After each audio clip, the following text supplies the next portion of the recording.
Bismillahirrahmanirrahim. Assalamualaikum warahmatullahi wabarakatuh.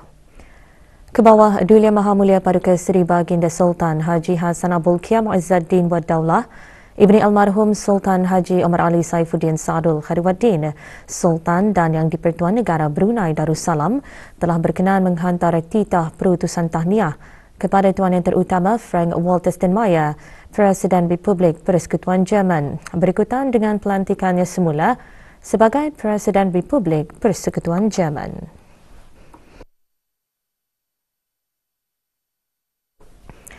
Sebelas kes COVID-19 ditempatkan dalam kategori 4 manakala 6 kes berada dalam kategori 5.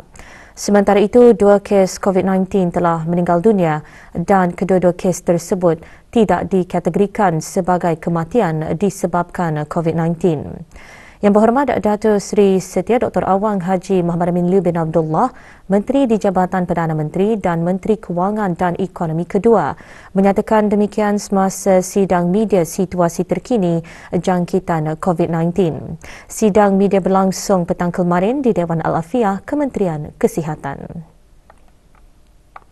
Sebanyak 1,465 kes baru telah dilaporkan yang membawa kepada jumlah keseluruhan sebanyak 123,422 kes. Daripada jumlah kes baru ini, 1,244 adalah hasil ujian ART yang telah dimuat naikkan ke aplikasi Bru Health, manakala 221 adalah dari hasil 1,814 ujian makmal RT-PCR. Sementara itu, 3,601 kes telah disahkan sembuh yang membawa jumlah kes yang sembuh di negara Brunei Darussalam kepada 108,819 kes. Manakala jumlah kes aktif ialah sebanyak 14,423 kes. Pada masa ini, kadar pengisian katil di pusat-pusat pengasingan di seluruh negara atau bed occupancy rate ialah sebanyak 6.3%. Dalam pada itu, 215 kes aktif sedang menerima rawatan di pusat-pusat pengasingan dan hospital-hospital. Manakala seramai 14,208 kes positif kini sedang menjalani pengasingan diri di rumah. Menteri di Jabatan Perdana Menteri dan Menteri Kewangan dan Ekonomi kedua juga memaklumkan mengenai pencapaian program vaksinasi kebangsaan sehingga 18 Mac 2022. Pencapaian program vaksinasi kebangsaan bagi mereka yang menerima 3 dos vaksin ialah 59.4% dari keseluruhan penduduk di negara ini, manakala kadar 1 dos dan 2 dos adalah masing-masing melebihi 94%. Bagi sekatan pergerakan yang dijalankan dari jam 12 malam hingga 4 pagi, terdapat 2 pelanggaran arahan telah dikeluarkan denda kompaun di seluruh negara, di mana satu daripadanya adalah pelanggaran arahan untuk berada di rumah. Pengagihan buah kurma kurnia peribadi ke bawah Duli Yang Maha Mulia Paduka Seri Baginda Sultan dan Yang di-Pertuan Negara Brunei Darussalam dilaratkan ke kementerian-kementerian dan jabatan-jabatan di negara ini. Petang kemarin diadakan majlis penyerahan kurma kurnia peribadi ke bawah Duli Yang Maha Mulia kepada warga Kementerian Hal Ehwal Ugama. Pengagihannya disempurnakan oleh Yang Berhormat Pihin Udana Khatib Datuk Paduka Seri Setia Ustaz Haji Awang Badarudin bin Pengarah Datuk Paduka Haji Awang Osman, Menteri Hal Ehwal Ugama. Juga hadir Pengiran Datuk Seri Paduka Haji Bahrom bin Pengiran Haji Bahar, Timbalan Menteri Hal Ehwal Ugama.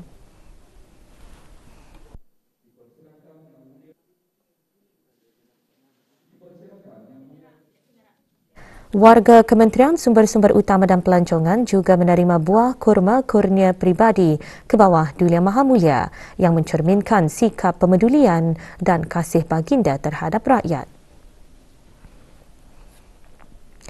Bagi warga Kementerian Pembangunan, pengagihan kurma adalah melalui proses pendaftaran yang dibuat melalui kementerian atau jabatan masing-masing.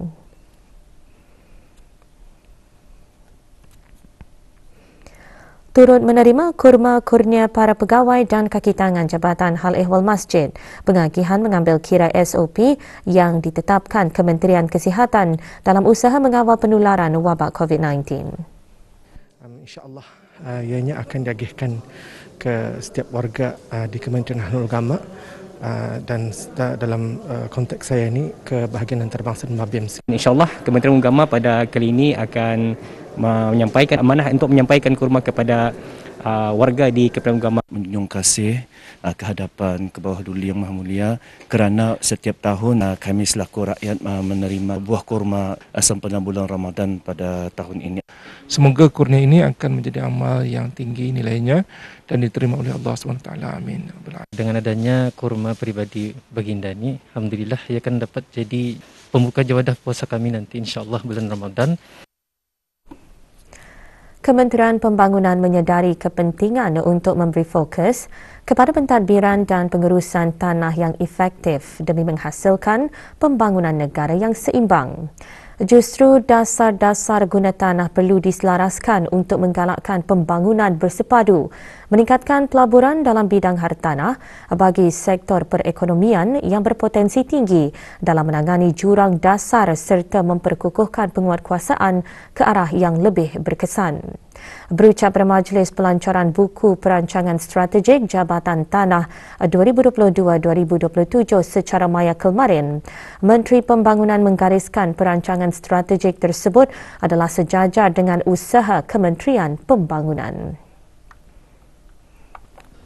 Yang berhormat Datuk Seri Setia Jurutera Awang Haji Suhaimi bin Haji Ghaffar berkata, ia adalah satu inisiatif dalam mendukung hasrat yang termaktub dalam buku rangka kerja dasar kementerian tersebut bagi mendukung program dan inisiatif ke arah mencapai wawasan Brunei 2035. Majlis diselajurkan dengan pemberigaan dan penyerahan buku perancangan strategik Jabatan Tanah 2022-2027 kepada ketua-ketua cawangan daerah pejabat tanah dan ketua-ketua bahagian di bawah Jabatan Tanah. Juga menyertai Datuk Seri Paduka Arkitek Awang Haji Marzuki bin Haji Mohsin, Timbalan Menteri Pembangunan. Majlis berlangsung di Dewan An-Naura, Kompleks Yayasan Sultan Haji Hassan Abulkia.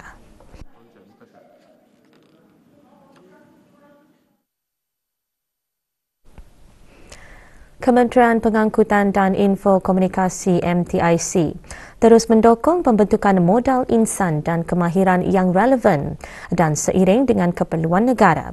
Ini adalah selaras juga dengan teras strategik di bawah Pelan Induk Ekonomi Digital 2025 iaitu Manpower and Talent Development.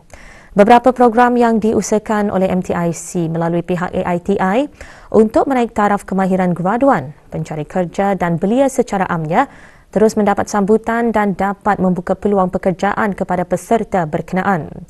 Berucap semasa Majlis Convocation College Pengajian Siswazah Antarabangsa IGS, Yang Berhormat Datuk Seri Setia Awang Abdul Muttalib, bin Pihin Orang Kaya Seri Setia Datuk Paduka Haji Awang Muhammad Yusof, Menteri Pengangkutan dan Info Komunikasi juga berkata, dengan perkembangan teknologi dan jangkaan pengguna yang akan sentiasa berubah, para graduan perlu terus berusaha meningkatkan kemahiran diri selain mengamalkan dan mengaplikasikan kebolehan dalam semua sudut. Dalam pada itu, selitkanlah juga kreativiti dan inovasi dengan memanfaatkan teknologi digital. Dengan berbuat demikian, sudah tentunya para graduan akan dapat menerokai bidang-bidang baharu dan insya-Allah akan dapat menyumbang kepada pembangunan negara sebagai belia siaga masa depan. 144 graduan College IGS menerima sijil mengikut jurusan masing-masing. Juga diadakan pelancaran VAT ke-11 secara maya. Majlis diselajurkan dengan penganugerahan ijazah sarjana muda program kolaborasi dengan Lim Kok Wing University of Creative Technology, diploma-diploma dan sijil Universiti Malaysia Sabah UMS, hadiah-hadiah pelajar-pelajar yang memperolehi pencapaian terbaik dan cemerlang. Majlis Convocation kali ini membawa tema mengembang luas transformasi digital.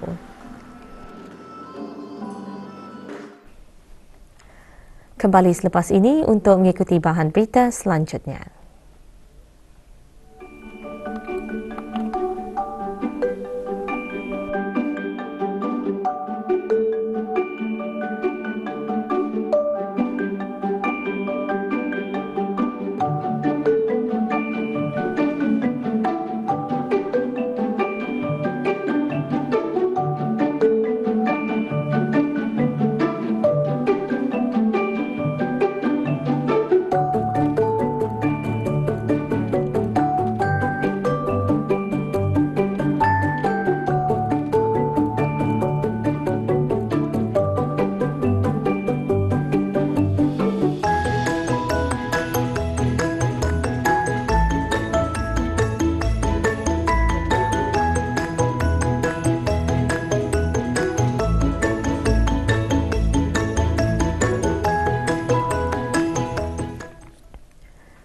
Beralih ke berita antarabangsa.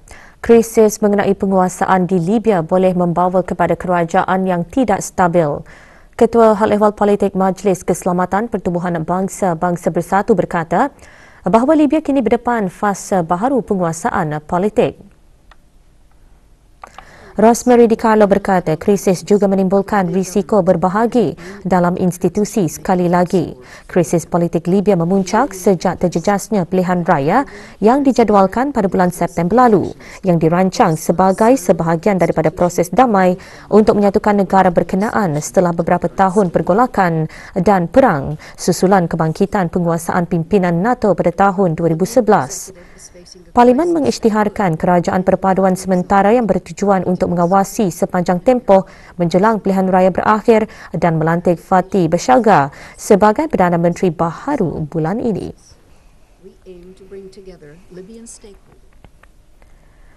China menyokong jalan pembangunan bebas yang dipilih Zambia. Menteri Luar China Wang Li menyatakan perkara itu semasa rundingan bersama Menteri Hal Ehwal Luar dan kerjasama antara Zambia Stanley Kasongo Kakubo di Tunsi, China. Jelas Wang, hubungan China dan Zambia menjadi mercu tanda dalam hubungan China-Afrika dan contoh kerjasama.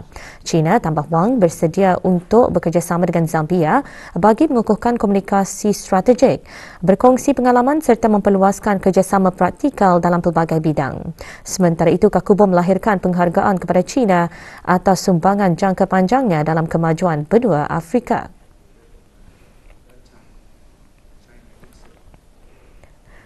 Para pelarian Ukraine di Moldova berdepan kesukaran dalam suhu membeku dan angin kencang. Badan-badan bukan kerajaan dan pihak berkuasa setempat bekerja keras untuk menyediakan minuman panas, makanan dan khemah bagi sesiapa yang menyeberangi sempadan dan mendapatkan keselamatan daripada konflik. Suhu cuaca tahun ini adalah lebih sejuk berbanding lazimnya 7 darjah Celsius di bawah sifar. Penduduk setempat juga bimbang mengenai bekalan kayu bagi memanaskan badan ketika harga kayu makin meningkat.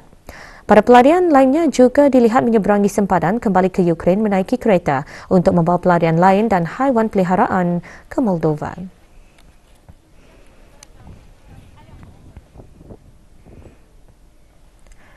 Sementara itu, sejumlah besar warga Ukraine melarikan diri ke Poland akibat perang Rusia-Ukraine yang menimbulkan kebimbangan mengenai jangkitan COVID-19. Merdeka, sebuah bandar Poland bersempadan dengan Ukraine menjadi salah satu penyeberangan paling sibuk bagi mereka yang melarikan diri dari konflik berkenaan. Dengan kira-kira 14,000 orang menyeberang pusat pemeriksaan sempadan setiap hari, ratusan sukarelawan ditempatkan di kawasan berkenaan menawarkan barang keperluan daripada produk kebersihan sehingga pakaian dan makanan. Terdapat juga para pelarian yang diberikan kad SIM bagi telefon bimbit.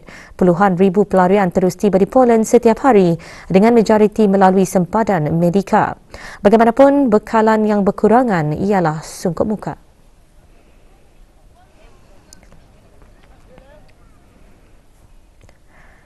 Penduduk di Jerman mengubah gaya hidup mereka untuk menangani kos tenaga dan komoditi lainnya disebabkan kebimbangan mengenai terjejasnya bekalan tenaga dari Rusia atau menyekat import Rusia.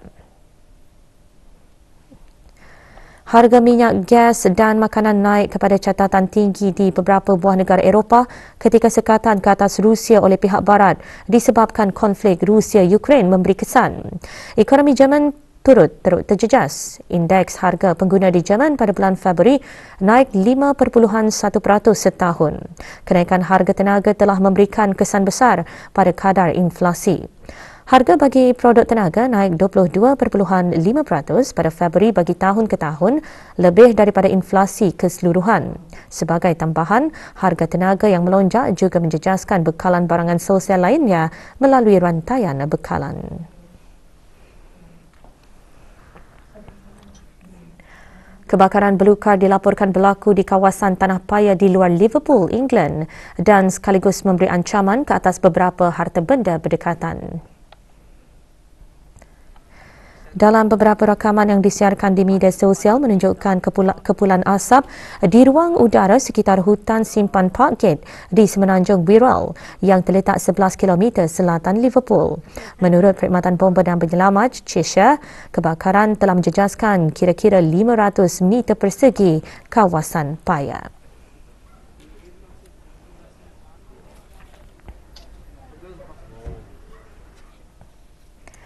Sukan, satu perlawanan Liga Perdana Inggeris berlangsung malam tadi. Dalam perlawanan tersebut, Aston Villa yang menerima kunjungan Arsenal tewas dengan jaringan 0-1. Sementara itu, peringkat suku akhir Piala FA England bermula awal pagi tadi dengan satu perlawanan. Dalam perlawanan tersebut, Middlesbrough kalah 0-2 kepada Chelsea. Auda dengan bahan-bahan berita itu tadi, berita pagi berakhir di sini. Kita kembali bersama rakan-rakan penyampai rampai pagi untuk membawakan bahan-bahan menarik seterusnya. Assalamualaikum warahmatullahi wabarakatuh.